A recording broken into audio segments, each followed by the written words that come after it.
Arrepiéntase ahora que hay tiempo, arrepiéntase, vuélvase a la palabra, Padre Celestial. Hay otras filosofías, hay otras doctrinas, pero Jesucristo es la luz verdadera.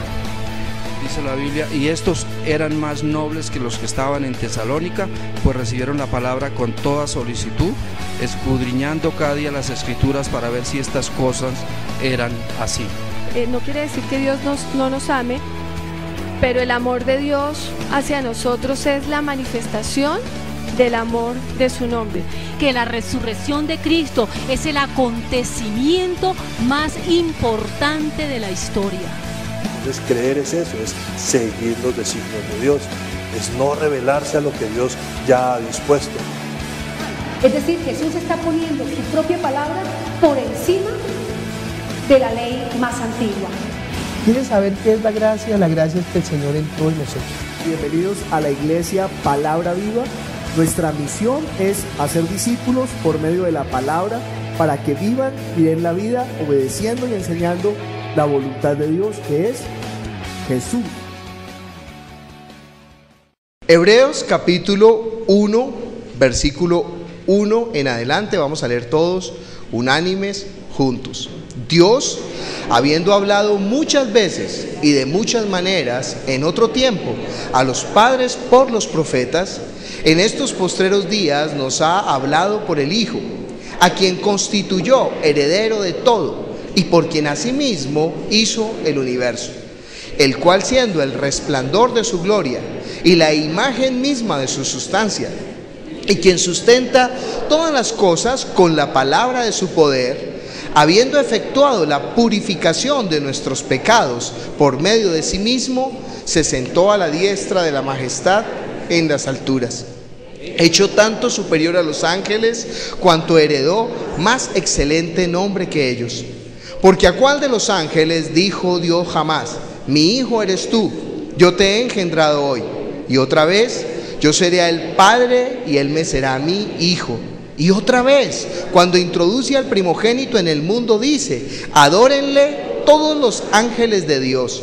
Ciertamente de los ángeles dice: el que hace a sus ángeles espíritus y a sus ministros llamas de fuego. Mas del Hijo dice: tu trono, oh Dios, por el siglo del siglo, cetro de equidad es el cetro de tu reino. Has amado la justicia y aborrecido la maldad, por lo cual te ungió Dios, el Dios tuyo, con olo de alegría más que a tus compañeros. Y tú, oh Señor, en el principio fundaste la tierra, y los cielos son obra de tus manos.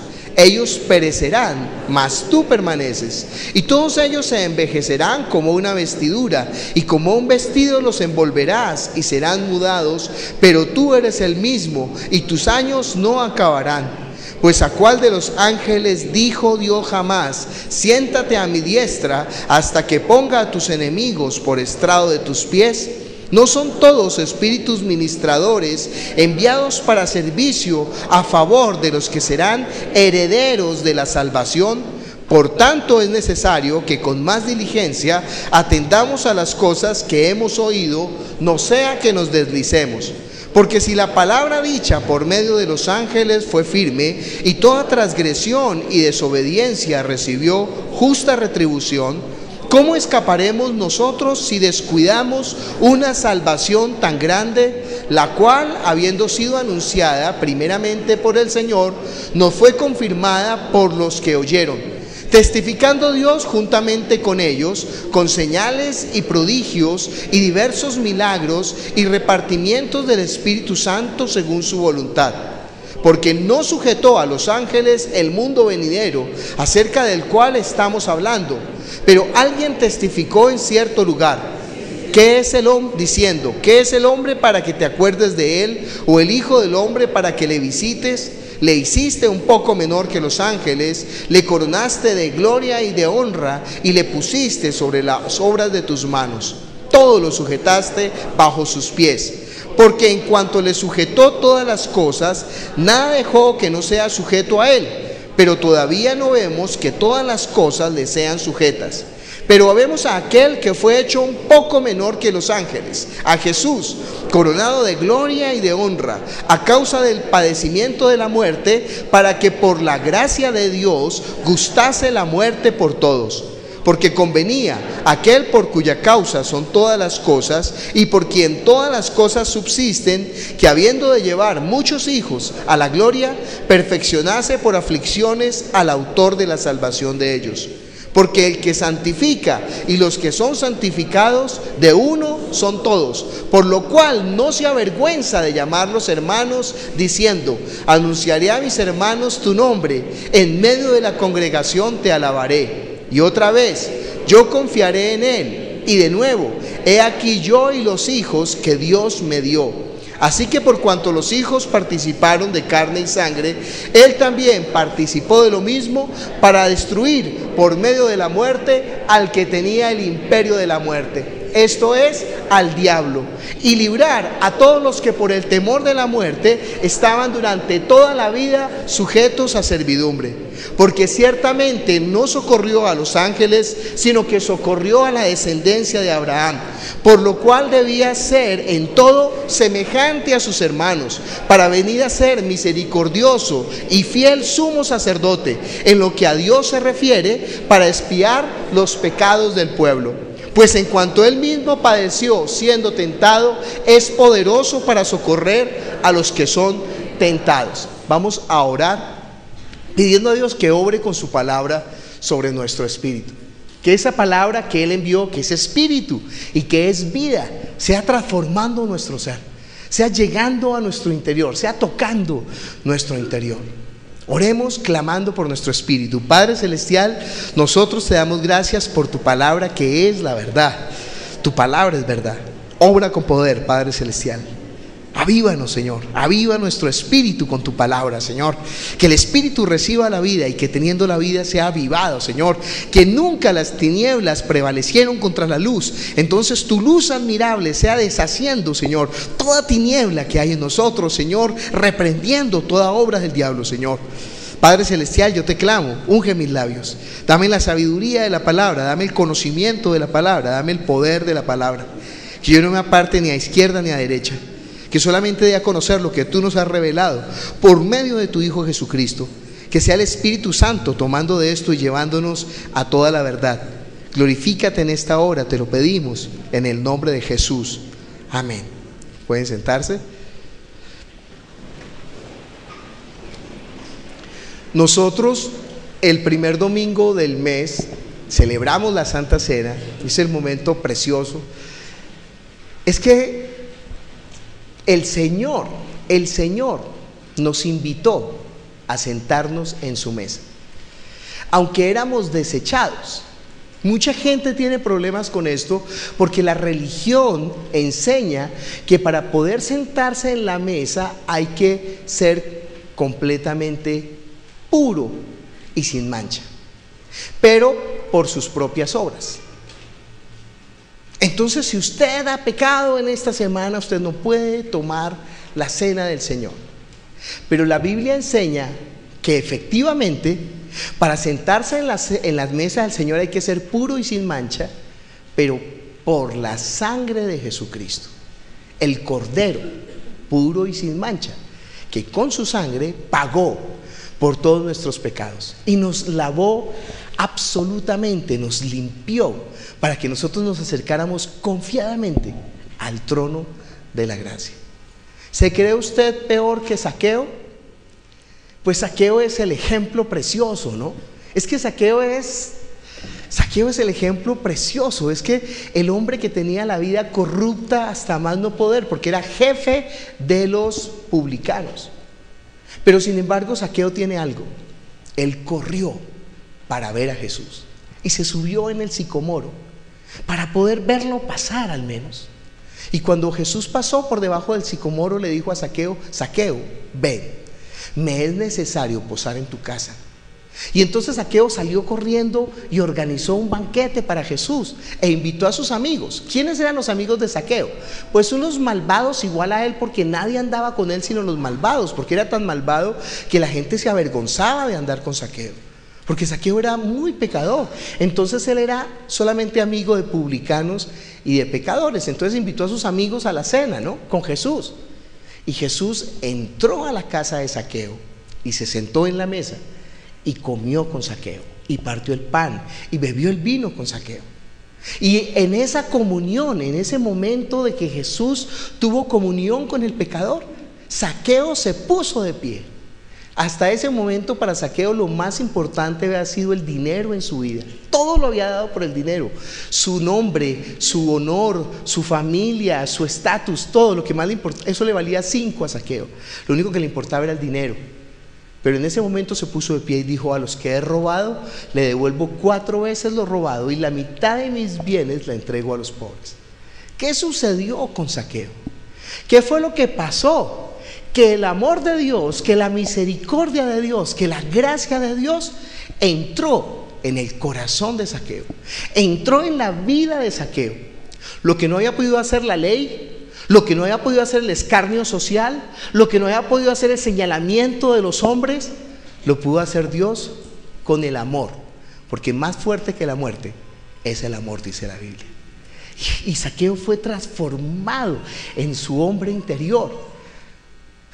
Dijo Jesús: ahora la salvación ha llegado a esta casa. La gente criticó, ¿no? Miren, él es amigo de publicanos y pecadores. Dijo: sí, es que para eso fue que vine. Entonces él nos invita a su mesa. Entonces, si nosotros venimos ante la mesa del Señor, no venimos pensando: ay, como somos de dignos de tomar la cena, que nos invitó a comer porque éramos tan buenos. No, nos invitó a comer porque Él hizo la obra por nosotros. Entonces, en Él, los que creen en Jesús están dignos para poder tomar la copa y comer el pan. Nosotros no solamente el primer domingo del mes celebramos la cena con ese gozo de la gracia que nos ha sido manifestada, sino que además vemos un aspecto fundamental de la fe. Venimos viendo el seminario, imagínense, cada capítulo dura 2 horas. En 2 horas tratamos de ver un capítulo, pero siempre se quedan tantas cosas allí en el tintero. Pero los domingos pues no tenemos prisa de terminar un capítulo en un domingo. Entonces tomamos una porción del capítulo y lo vamos desarrollando. Tardamos 6 domingos, o sea 6 meses, en ver el 4.º capítulo, que era la ley y el evangelio. Entonces ahora comenzamos a ver el siguiente capítulo, que se llama La ley la trajo el ángel y el evangelio lo trajo Jesús. Entender eso es tan importante en la vida de fe, porque mucha gente está pensando que el Antiguo Testamento es igual que el Nuevo Testamento, o peor aún, que el Antiguo Testamento tiene más autoridad que el Nuevo Testamento, o peor aún, que es mejor acercarse a Dios por medio de la ley que acercarse por medio del evangelio, por medio de la gracia, por medio de Jesucristo. Esto no solamente le sucede a la iglesia hoy en día, le sucede a la iglesia cuando comenzó. Por eso se escribió el libro de los Hebreos, porque mucha gente seguía pensando que en las prácticas judías, que en la ley judía había gracia, había bendición más abundante, había más manifestación del Señor. Entonces el autor del libro de Hebreos va a mostrar que nosotros ahora estamos en una mejor posición, que tenemos algo muchísimo mejor que la ley, que tenemos a alguien más grande que Moisés, que tenemos un sacerdocio mucho más perfecto que el sacerdocio levítico, que hemos tenido un sacrificio más precioso que la sangre de los corderos y de las cabras, que nosotros tenemos un sumo sacerdote, Jesús, que se presentó como el cordero sin mancha, siendo el sacrificio perfecto delante de Dios por nosotros, que Él es nuestro sumo sacerdote, que se compadece de nuestras debilidades, porque Él tomó forma de siervo, hecho semejante a los hombres, experimentó todo en la carne, y por medio de su obra perfecta venció a la muerte y al que tenía el imperio de la muerte, esto es, al diablo. Y que Jesús es mucho más grande que los ángeles, y que los ángeles nos sirven a los que ahora somos herederos de la salvación. He tratado a grandes rasgos de resumirle Hebreos, ¿no? Pero por favor lea Hebreos en la casa para que se dé cuenta cuál es esa diferencia tan fundamental entre el Antiguo Testamento y entre el Nuevo Testamento. Lo que nosotros vamos a aprender hoy acerca de Dios es que Dios es soberano. Mire conmigo el Salmo 93, versículo 1 al 5.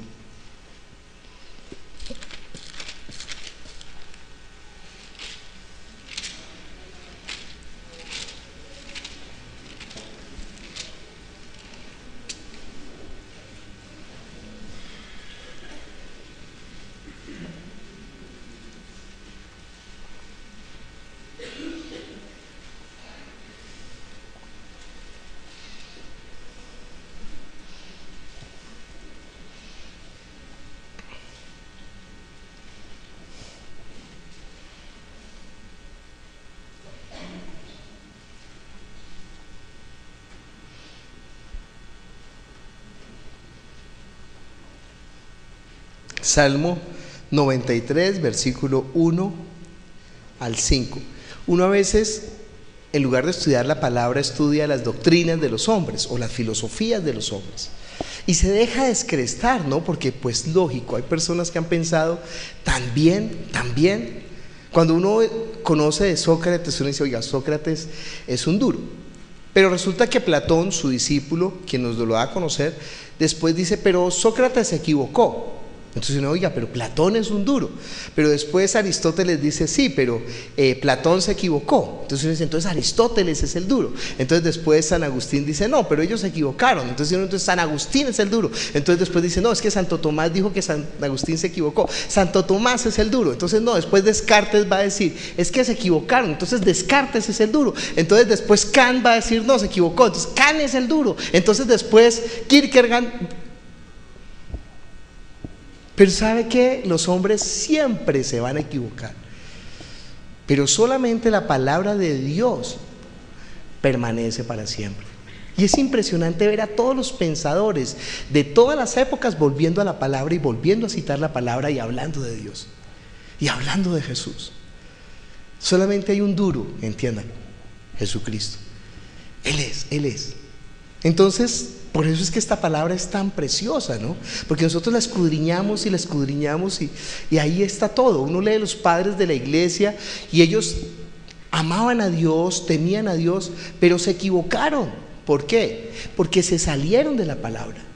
Y uno ve a hombres como San Agustín que amaba a Dios, pero se equivocó. ¿Por qué? Porque se salió de la palabra. Y a Santo Tomás se salió de la palabra. Y a los teólogos modernos, pero se salen de la palabra. En cambio nosotros, con toda nuestra imperfección, pues tan tonticos, pero tenemos la garantía. ¿Cuál es nuestra garantía? Nosotros no, la palabra. Entonces nosotros estamos ahí agarrados, ¿no? No, pero es que la palabra, ay, ¿usted es bibliólatra? Sí, es que la palabra es la palabra de Dios. Es que esa palabra es la que nos da la vida. Dice el Salmo 93, Jehová reina, se vistió de magnificencia. Jehová se vistió, se ciñó de poder. Afirmó también el mundo y no se moverá. Firme es tu trono desde entonces. Tú eres eternamente. Alzaron los ríos, oh Jehová, los ríos alzaron su sonido. Alzaron los ríos sus ondas. Jehová en las alturas es más poderoso que el estruendo de las muchas aguas, más que las recias ondas del mar. Tus testimonios son muy firmes, la santidad conviene a tu casa, oh Jehová, por los siglos y para siempre. Ese salmo tan cortito y está hablando tantas cosas ahí. ¿Qué está hablando este salmo? Dios es soberano. ¿Qué significa que Él es soberano? Él ya dispuso su voluntad. Y todas las cosas, las que están en los cielos y las que están en la tierra, visibles e invisibles, sean tronos, principados, potestades, todo ha sido hecho por medio de Él y para Él. Y Él es antes de todas las cosas y todas las cosas en Él subsisten y todo permanece por el orden de su palabra. De modo que todas las cosas, aunque aparentemente se opongan a Él, están cumpliendo con su voluntad. Cuando habla la Biblia de los ríos, está hablando de la corriente de este mundo, está hablando de los hombres, del pensamiento de los hombres. Cuando está hablando del mar, está hablando del sistema de este mundo que está gobernado por el príncipe de este mundo, por Satanás. Pero aún Él está por encima de los ríos y del mar, dice, que firme es tu trono, desde entonces tú eres eternamente, Jehová en las alturas es más poderoso. Entonces, nosotros que somos tan pequeñitos en medio de esta historia de los tiempos, nosotros que somos como polvo de la tierra, lo estábamos leyendo en el libro de los Hebreos, que somos nada. Es que somos, dice, ¿qué es el hombre para que pienses en él? Si somos menor inclusive que los ángeles. Entonces uno piensa, no, pero es que el diablo es tan poderoso, es tan grande. Sí, pero acuérdese que mayor es Dios.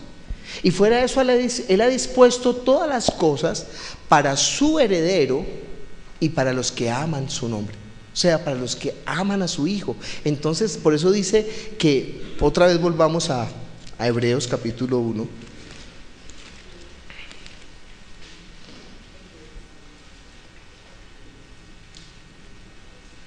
El libro de Hebreos es tan importante, cada parte, ¿no? Cada parte.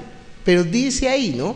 En el versículo 6, 5 y 6, porque no sujetó a los ángeles el mundo venidero acerca del cual estamos hablando, pero alguien testificó en cierto lugar, ¿qué es el hombre para que te acuerdes de él? O el hijo del hombre para que le visites. Le hiciste un poco menor que los ángeles, lo coronaste de gloria y de honra, le pusiste sobre las obras de tus manos, todo lo sujetaste bajo sus pies. Y el versículo 14, ¿no son todos espíritus ministradores enviados para servicio a favor de los que serán herederos de la salvación? Entonces mucha gente se impacta cuando tiene una visión de los ángeles. Ay, yo vi los ángeles, y se impacta. Pero no se impacta cuando está viendo a los herederos. En este momento, ¿no? Nosotros somos los herederos del Padre. Y algo precioso, no se avergüenza de llamarnos hijos, no se avergüenza de llamarnos hermanos. Porque uno piensa, ¿no? Con toda mi inutilidad, con toda mi terquedad, con todas mis fallas, usted ha visto, ¿no? Cómo es en la casa de familia, que hay unos hijos juiciosos y hay otros hijos que no son juiciosos. Y entonces los hijos juiciosos, casi siempre que son los hijos mayores, están enseñando a los hijos menores a respetar a los papás y amar a los papás. Oye, a ver, juicioso, hazle caso al papá. Y el hermano menor lo mira, pero sabe que tiene autoridad, ¿no? Entonces se sujeta. Pero a veces también cuando el hermano mayor es muy aplicado, entonces quiere que los hermanos menores sean iguales que él, y a veces no es así. Entonces empieza a matonearlos. Entonces el papá le dice, oiga, ya, deje tranquilo a su hermano, déjelo que yo trato con él. Ay, papá, pero es que no hace caso. Usted tranquilo, no lo moleste más. ¿Sí? ¿Se ha visto? Dice, no lo moleste más, déjelo tranquilo. Porque el papá empieza a trabajar con él, pero jamás lo rechaza como a hijo, jamás, a no ser, dice la Biblia, que el hijo diga, ¿sabe qué? Dame mi herencia, me quiero ir. ¿Y qué hace el papá? No, mijito, quédese. No, le da la herencia y dice, ¿quieres irte? Vete. Ese es el Padre bueno, ¿no? Eso es lo que Dios es con nosotros. Estamos viendo que Dios es soberano. Daniel capítulo 4, versículo 17.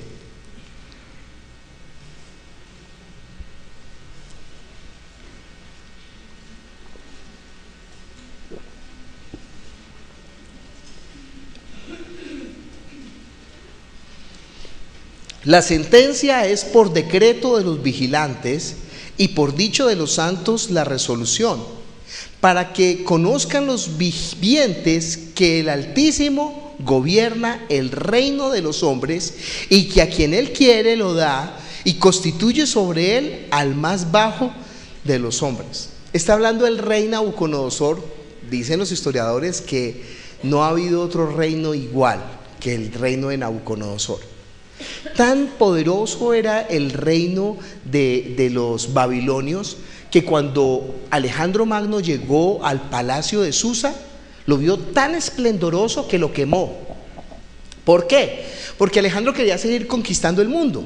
Entonces dijo, si yo sigo conquistando el mundo y alguien se queda en este palacio, la fastuosidad de este palacio lo va a mover a que sea rey. Entonces mejor que no quede nada para que nadie se haga rey a mis espaldas. Y entonces, siendo el palacio tan precioso, Alejandro le prendió fuego a ese palacio, porque ha sido el reino más poderoso, el reino más fastuoso, el reino babilonio. Y Nabucodonosor está diciendo esto de Dios, porque, bueno, Nabucodonosor, lean en casa la historia de Nabucodonosor, no le puedo contar toda la historia, pero Nabucodonosor cuando dijo, oiga, yo soy más grande que Dios, entonces Dios, pum, lo tocó. Y entonces él terminó como un loco, como las bestias, se perdió en el monte y terminó como con el pelo largo y con garras como águilas, loco durante 7 años. Hasta que en medio de la locura otra vez miró al cielo y reconoció quién era Dios. Y Dios otra vez lo restauró. Es que nosotros pensamos que somos nosotros. No somos nosotros. No somos nosotros. ¿Usted cree que está donde está por su don? ¿Por su sabiduría? ¿Por su inteligencia? ¿Por sus habilidades? ¿Sabe qué hace Dios? Con tocarnos. Somos, mire, con que una venita de su cerebro, que es más delgada que uno de sus cabellos, se obture, se obstaculice, listo. Y toda su inteligencia, toda su sabiduría y todos sus proyectos ahí quedan. El día es hoy. El día es hoy. Y nosotros tenemos que darle cada noche tendríamos que darle gracias a Dios. Dios, gracias porque no se me obturan las venitas. Cuando entramos al baño, cuando comemos, cuando respiramos, cuando todo. Que no estamos, sí, que Dios ha obrado, que Dios nos ha sostenido, cada respiración, cada pálpito nuestro. ¿Usted no ha visto cómo es la historia? Que iban a invadir y de pronto se murió. Y cuando se murió el rey, el ejército para atrás y no invadieron. Uno piensa, van a invadir. ¿Sabe qué? Si Dios quiere invadir, si Dios no quiere no invade. Él tiene toda la historia del hombre, porque Él con el hombre, Él es soberano. ¿Y por qué Dios permite? Porque eso está aún dentro de sus planes. Imagínense, uno piensa, pero ¿por qué permitió que muriera Esteban? ¿Pero por qué permitió que apedrearan a Pablo? ¿Pero por qué permitió que Pablo fue picado por la serpiente? Después del tiempo uno se da cuenta, ay, gracias que Pablo fue picado por la serpiente, gracias a Dios que apedrearon a Esteban hasta la muerte, gracias a Dios que naufragaron, porque detrás de todo eso se está moviendo ¿qué? La voluntad. Para el hombre es difícil entender la soberanía de Dios y la voluntad del hombre. Porque entonces el hombre piensa, entonces yo soy un maniquí, soy un títere de Dios. No, Dios permite que usted haga, pero en todo lo que usted está haciendo, ya la voluntad de Dios está expresada, de modo que no se va a poder oponer. No se va a poder oponer. ¿Qué es el hombre? Hay un pensador, dicen que es el filósofo más grande y el filósofo natural más grande, se llama Lin Yutang. Si quiere, después cuando llegue a Google busca Lin Yutang, La alegría de vivir, y lea ese libro precioso. Lin Yutang era hijo de un pastor chino. Y entonces él era hijo del pastor y después cuando llegó a la adolescencia, entró a la universidad, Lin Yutang se olvidó de Dios. Porque usted sabe, cuando uno entra a la universidad tiene ese choque, ¿no? Porque empieza a pensar, ¡ay, tan grande Sócrates, tan grande Platón, tan grande Aristóteles, tan grande Kant, tan grande Kierkegaard! Entonces eso le pasó a Lin Yutang. Pero Lin Yutang seguía siendo inteligente afortunadamente, ¿no? Y entonces como a los 60 años, 65 años, Lin Yutang se da cuenta y dice, tan grande Dios, y vuelve a sentarse en una iglesia y a volver a escuchar la palabra. Después de ser el pensador más importante de todos los tiempos. Claro, eso es ser cuerdo, eso es ser correcto, eso es tener la medida del hombre, ¿no? Dios es ¿qué? Soberano. Él tiene todas las cosas en su mano. Él hace su voluntad. Y nosotros, pudiendo acercarnos a Él, pudiendo clamar a Él, pedirle como un hijo le pide al Padre con toda confianza, buscamos más bien la ayuda ¿de quién? De los hombres. No, tú no me puedes ayudar, yo voy a irme para Egipto. Mire conmigo, Isaías capítulo 30.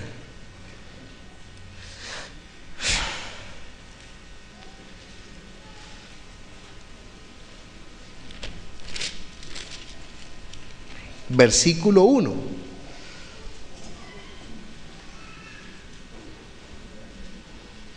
Isaías capítulo 30, versículo 1.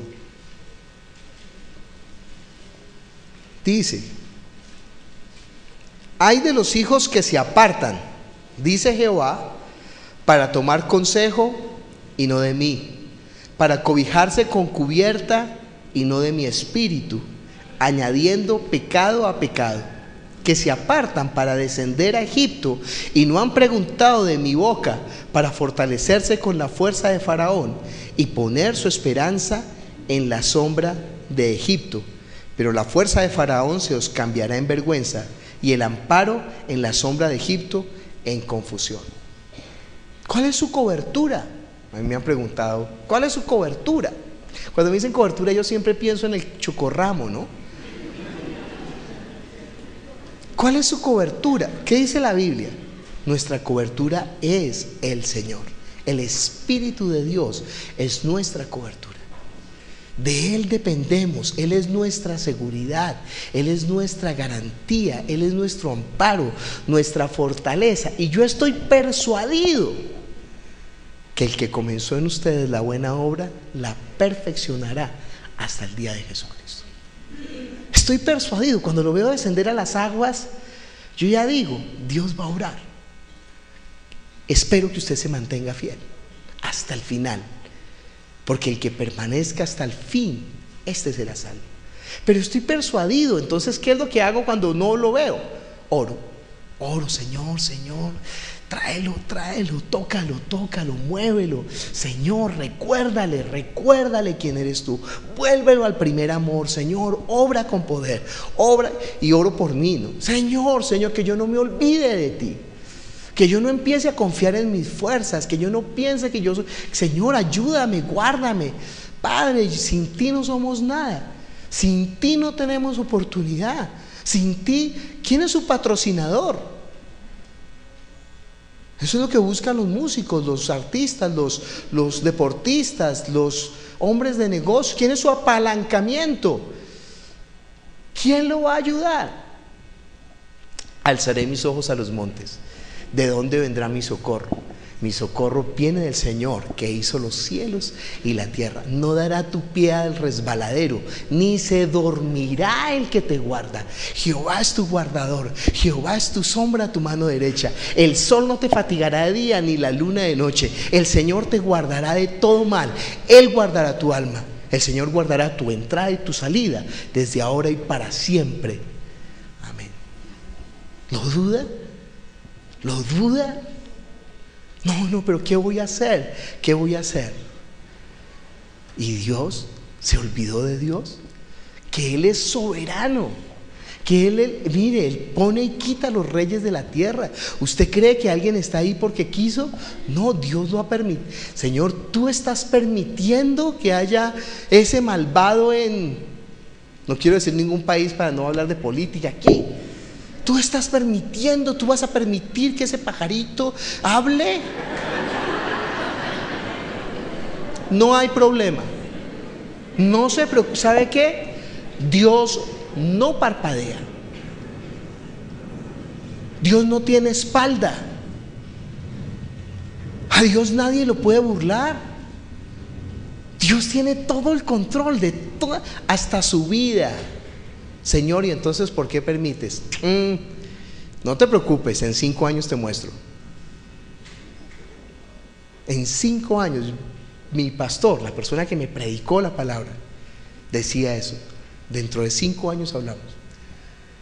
Y uno piensa, 5 años es tanto tiempo, ¿no? Pero sí, después de 5 años es que yo miro y puedo ver, Oiga, sí, en 5 años, claro. Y las cosas pasan y uno, sí, 5 años, ¿sí? Y en el momento uno llora y sufre y patalea y Señor, ¿dónde estás tú? ¿Dónde estás tú? No se preocupe, Él está ahí. Si necesita que lo pique la serpiente, va a permitir que lo pique la serpiente, para que el rey de Malta sea evangelizado. Si necesita que sufra el naufragio, va a permitir que sufra el naufragio, para que el centurión tenga el testimonio de que Dios es poderoso. Si necesita que usted sea encarcelado, será usted encarcelado, para que usted pueda escribir las cartas, para que otros a través de los siglos puedan tener el testimonio. ¿Está usted dispuesto? Ay, claro que sí, debería de estar dispuesto, porque es la historia ¿qué? Eterna. Es la historia que nos está escribiendo en los libros de los hombres. No es la gloria de Platón, no es la gloria de Aristóteles, no es la gloria de Sócrates. Es la gloria del cielo que está escrita en el libro de la vida. Y si nosotros podemos ser los partícipes de esa historia eterna, ¿no? Imagínense, ¿cuál es el mérito de Esteban? Morir a piedra, para que Pablo sea conmovido. Ese Pablo era tan duro, ¿no? Porque no sirvió solamente con la muerte de Esteban. Tiene que Ananías después ir y orar por él, y después tiene que Bernabé ir a buscarlo por allá y traerlo otra vez. ¡Qué cosa tan dura de hombre! Pero Esteban tiene su galardón, y Ananías tiene su galardón, y Bernabé tiene su galardón, porque Pablo después reaccionó e hizo la obra en la cual nosotros todavía estamos ahí pendientes. Entonces nosotros no sabemos, cuando estamos tocando una vida, a quién estamos tocando. No sabemos, no, pero es que tiene 80 años. Pues Moisés tenía 80 años cuando empezó a hacer la obra. Entonces uno no sabe a quién está tocando, a quién está, qué es lo que va a producir esa persona, cuál va a ser su fruto y cuál va a ser ese galardón. Entonces no se preocupe, no tenga temor. Dios es soberano, Dios no parpadea, Él ya ha establecido todas las cosas en su tiempo, y Él no está dormido, Él lo está guardando, porque usted es ¿qué? Su hijo amado. Es que en el Antiguo Testamento Dios usó a Israel. Mire, primero Dios creó a los hombres como los animales y los bendijo, porque Dios bendice siempre. Bendijo al hombre como animal y le dio a comer de todas las plantas del campo. Pero después Dios al hombre que bendijo le dio de su espíritu, para que ahora el hombre pudiera hacer el camino para que viniera su descendencia, o sea, Jesucristo. Pero el hombre pecó y murió en su espíritu, y sin embargo Dios le prometió que por medio de la sangre de la descendencia lo rescataría. Y después de esos que venían siguiendo la descendencia, tomó a un hombre, a Abraham, y le dijo que a través de él vendría también la descendencia. Y de los descendientes de Abraham, de Jacob, sacó los 12 tribus de Israel y tomó un pueblo y estableció con ese pueblo un pacto que hasta hoy se está cumpliendo. Mire, todos los pueblos de la tierra se maravillan de ese pueblo, del pueblo de Israel. Porque dicen, ¿cómo es posible que una nación como Babilonia hubiera desaparecido, que un imperio como el imperio austrohúngaro hubiera desaparecido, que un reino tan poderoso haya desaparecido? Y sin embargo los judíos ahí están. Aunque fueron dispersados por todos los confines de la tierra, en 1947, como había prometido Dios, los recogió de todos los extremos. Dijo, ¿nacerá un estado en un día? ¿Una nación en un día? Pues sí. Y fundó otra vez el Estado de Israel. Y ahí están, y todo el mundo dice, ¿pero de qué viven estos? ¿Pero cómo sobreviven? ¿Pero quién los mantiene? ¿Quién los mantiene? La palabra de Dios, que permanece para siempre. Entonces Él estableció con el pueblo de Israel un pacto. Eso se llama el primer pacto en la Biblia. ¿Cuál es ese pacto? Yo seré a ellos por Dios, ellos me serán a mí por pueblo, si guardaren mis mandamientos, si cumplieren mis estatutos, si guardaren todo el culto hacia mí. Ese es el primer pacto. Pero ahora, a través de Jesucristo, mire un momento conmigo, Hechos capítulo 7.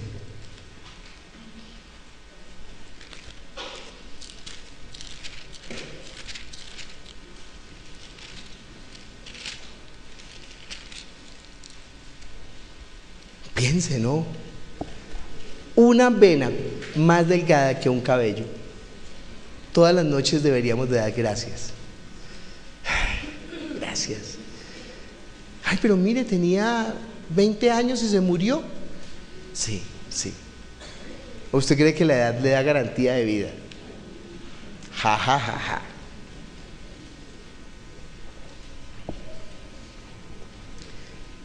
Pero ¿cómo ama esta vida, no? Y no ama la vida eterna. ¿Cómo ama esta vida? Pero no ama la vida eterna. Es que esta vida sirve para la vida eterna. Cómase esta vida a mordiscos, pero para poder tener la vida eterna, para poder tener su lugar en el cielo. Hay tanto por hacer. Solamente están las bases, hay que construir todavía el edificio. Hay tanto por hacer, yo pienso, hay tanto por hacer, hay tanta necesidad, ¿sí? Imagínense, hay gente que se está congregando por internet porque no hay un pastor que les predique. Están ahí, bueno, gracias a Dios ahí por Joe, que es el pastor de ellos, ¿no? Pues por tu culpa están ahí viendo el video, la transmisión.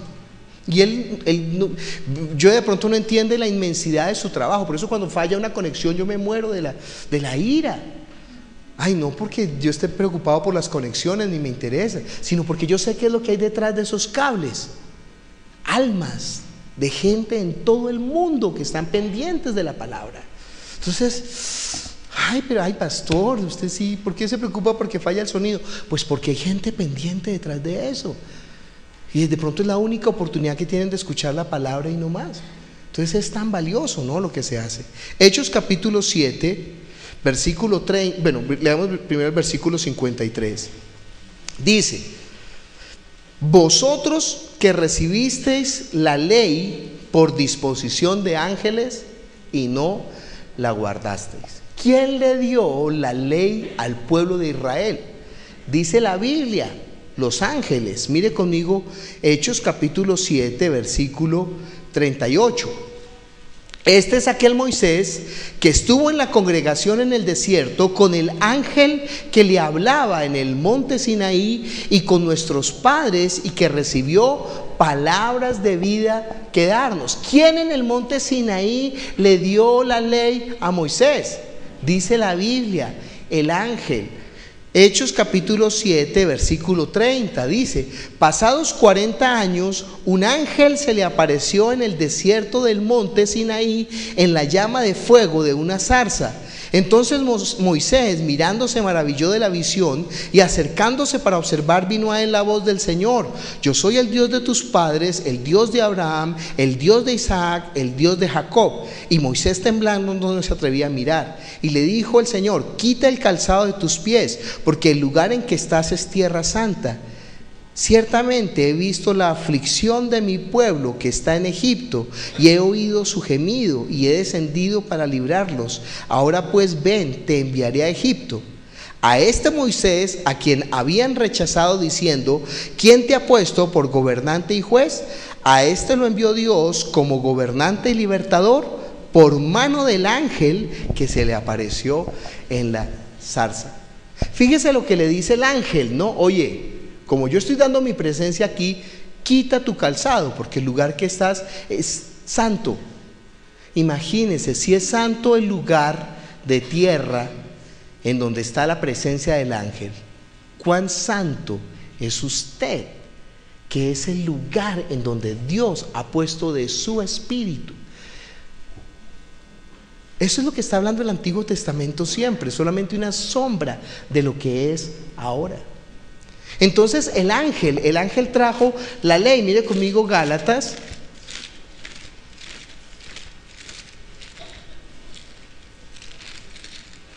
capítulo 3, versículo 19. Entonces, ¿para qué sirve la ley? Fue añadida a causa de las transgresiones hasta, ay, por favor, no subraye la Biblia, pero tenga en cuenta esa palabra, hasta que viniese la simiente a quien fue hecha la promesa, y fue ordenada por medio de ángeles en mano de un mediador. ¿Quién trajo la ley? Los ángeles. Mire Juan capítulo 1, versículo 17. Juan capítulo 1, versículo 17. Mas la ley por medio de Moisés fue dada, pero la gracia y la verdad vinieron por medio de Jesucristo. ¿Entiende la diferencia? No es igual. Una cosa es la ley que trajeron los ángeles y otra cosa es la gracia y la verdad que vinieron por medio de Jesucristo. Uno es el pacto que estableció Dios con el pueblo de Israel por mano de los ángeles y otro es el nuevo pacto en la sangre del Hijo que nos ha dado. ¿Cuál es el primer pacto? Yo seré ellos por Dios, ellos me serán a mí por pueblo. ¿Cuál es el nuevo pacto? Yo seré a ellos por padre, ellos me serán a mí por hijos. Es total la diferencia. Es absoluta. Por eso en Hebreos se está diciendo que si la palabra dicha por medio de los ángeles fue firme y toda obediencia recibió justa retribución, estoy hablando de Hebreos capítulo 2, ¿cómo pensamos nosotros que escaparemos si descuidamos una salvación tan grande? La cual, habiendo sido anunciada primeramente por el Señor, no fue anunciada por los que la oyeron. Es la diferencia es la misma palabra de Dios. La ley es palabra de Dios, el evangelio es palabra de Dios. Pero entienda que la ley hace hijos para esclavitud y la palabra hace hijos para libertad. ¿No? Gálatas capítulo 4, versículo 21.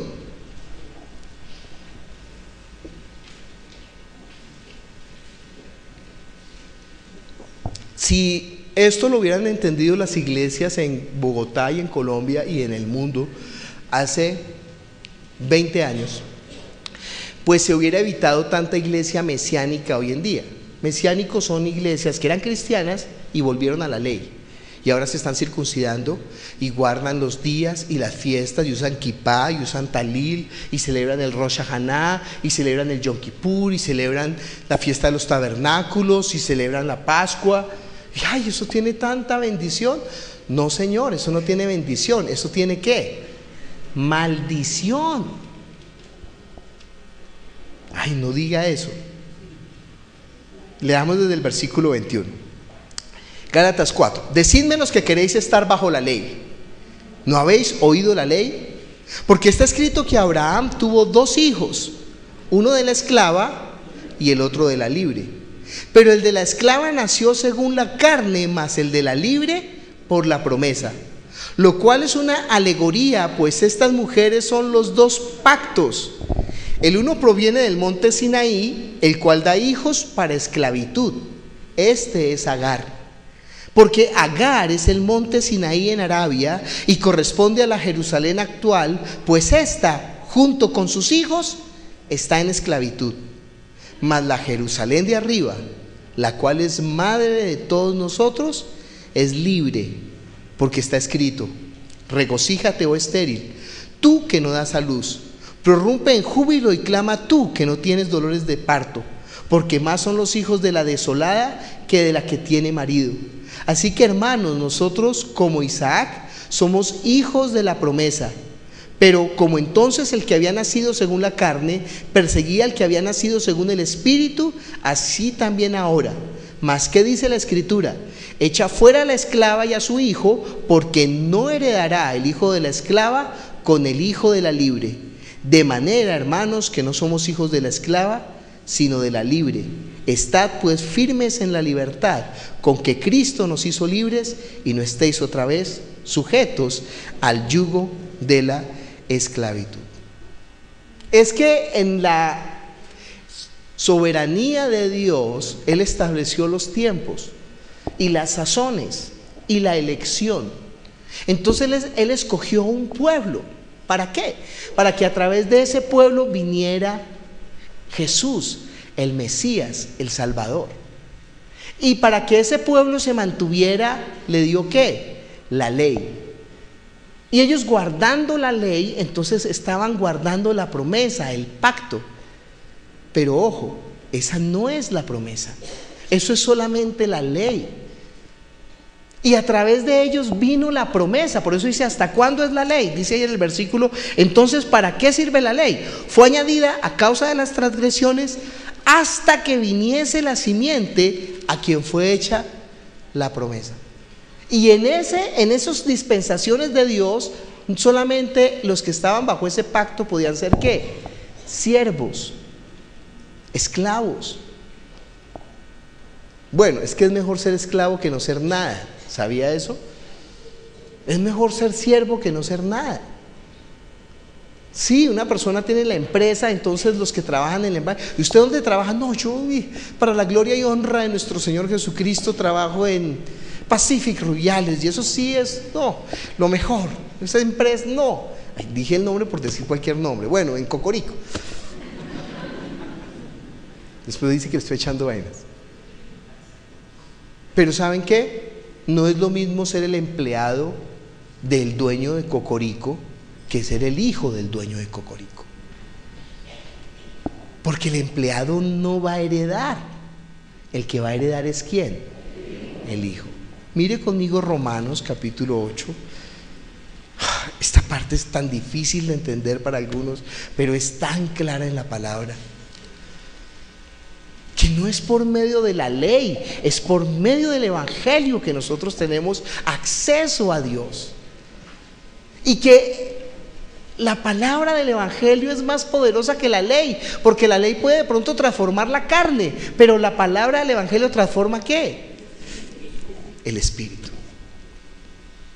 Esa es la diferencia grande. Romanos capítulo 8, versículo, digamos desde el 11.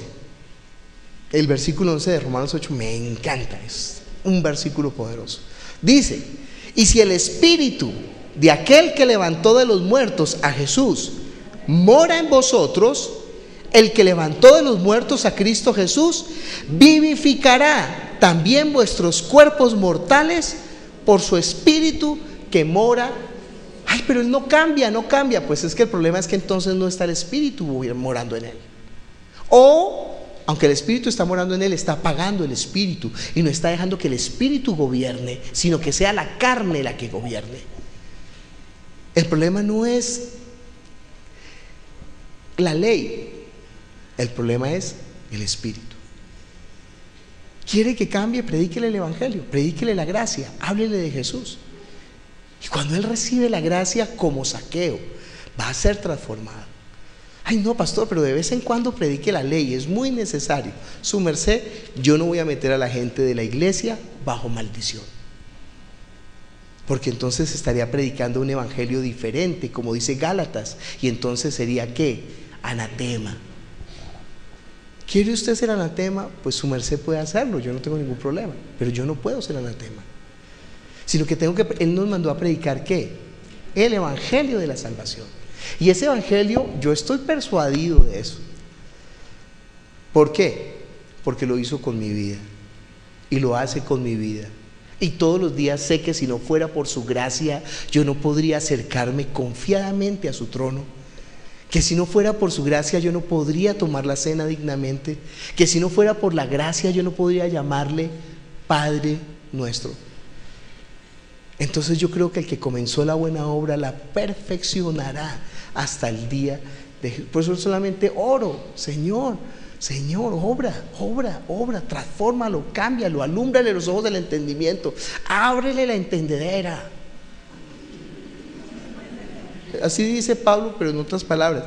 Dice en Romanos capítulo 8, volvamos a leer 11, y si el espíritu de aquel que levantó de los muertos a Jesús mora en vosotros, el que levantó de los muertos a Cristo Jesús vivificará también vuestros cuerpos mortales por su espíritu.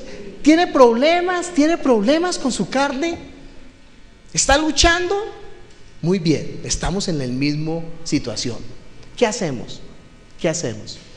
Nos acercamos a Él, nos arrodillamos, clamamos, Señor, ayúdame. Pablo lo va a decir ahí en Romanos, antes de capítulo 8, está en el capítulo 7, miserable de mí. Ay, Pablo, pero tú eres Pablo, ¿cómo así miserable de mí? ¿Quién me librará de este cuerpo de muerte? Y él mismo responde, gracias doy a Dios por la ley. ¿Sí? No, Gracias doy a Dios por Cristo Jesús, que me ha librado de la ley del pecado y de la muerte. Me ha sacado de maldición. Entonces, ¿tiene problemas? Bienvenido al club. Acerquémonos a Él. Acerquémonos confiadamente. ¿Usted no ha visto los hijos? Es que pueden ser calaveras, malvados y sinvergüenzas. Andan en la calle como drogadictos, perdidos. Pero el día 24 de diciembre, ¿qué hacen? Mamita. ¿Y qué hace la mamá? Le saca el platico, ¿no? Mira, aquí está la cena. Mi hijo, entre, báñese. Y los hermanos furiosos. ¡Ah, mi mamá! Ay, su hermano estaba muerto y ahora vive. Bueno, vuelve y se va. Está bien. ¿Entiende cuál es ese corazón del padre hacia el hijo? Que no lo echa fuera, que lo perdona, que si él quiere, ojo, si él quiere, si no quiere le dice, váyase tranquilo. Quiero dejar de ser tu hijo, está bien, váyase. Sin embargo, miraba, ¿no? A ver si volvía. Así es la parábola. Oiga, esa parábola no se llama la parábola del hijo pródigo. Esa palabra se llama la parábola del padre amoroso. Porque el sujeto de esa parábola no son los hijos. El sujeto de esa parábola es el padre. Un hombre tenía sus bienes. Y uno de sus hijos vino. El énfasis no está en los hijos. El énfasis está en ¿quién? En el amor incondicional del padre.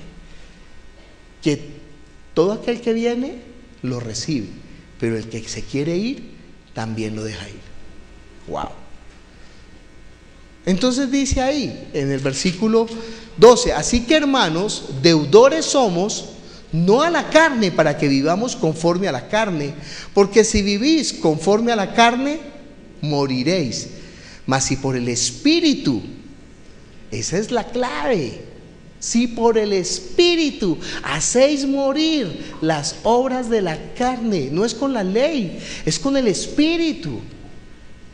Pero entonces usted está diciendo que están sinvergüenzas. Que no, lo que estoy diciendo es que viva por el Espíritu. Que viva por el Espíritu. A veces hasta me siento mal, porque a veces soy como el hermano mayor, que estoy oiga, pórtese bien y haga y vaya y haga el grupo en la casa y ame al Señor y ore y a veces el padre dice, bueno, ya, déjenlos tranquilos, ya, yo estoy obrando en ellos, ya, usted dedíquese a orar, haga lo que tiene que hacer, déjenlos, yo voy a tratar con ellos. Ay, pero es que les va a doler. Tranquilo, ¿a usted también no le dolió? Sí, Señor, sí. ¿Cuándo tuve que trabajar contigo? Todavía estoy trabajando contigo, hasta el fin. Entonces, ¿qué hacemos? No, oramos, Señor, ayúdalo. Dice, porque si vivís conforme a la carne moriréis, mas si por el Espíritu hacéis morir las obras de la carne.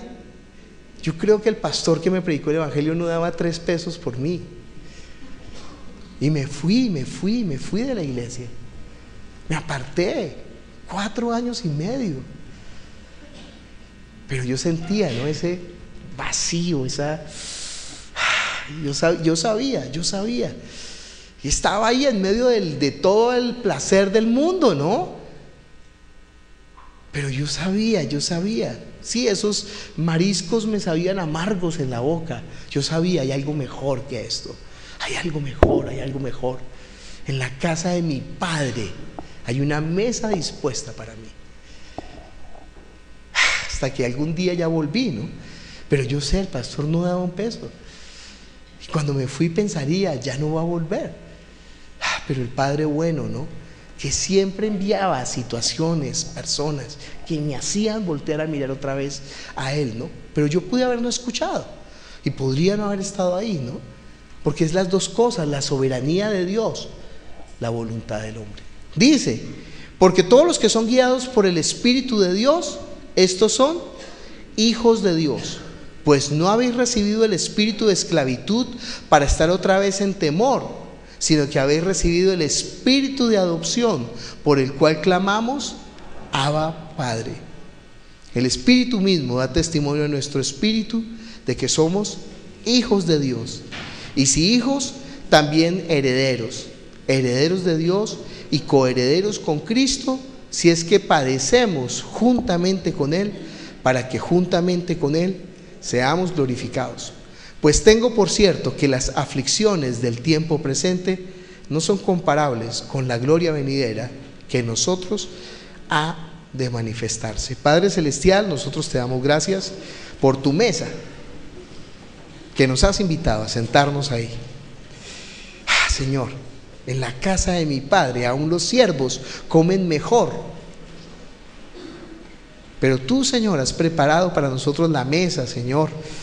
Sacrificaste al Cordero, Señor, para que nosotros pudiéramos comer de su carne, beber de su sangre, sentarnos en tu mesa, vestirnos con las vestiduras de salvación, recibir tu anillo y recibir tu beso, Señor.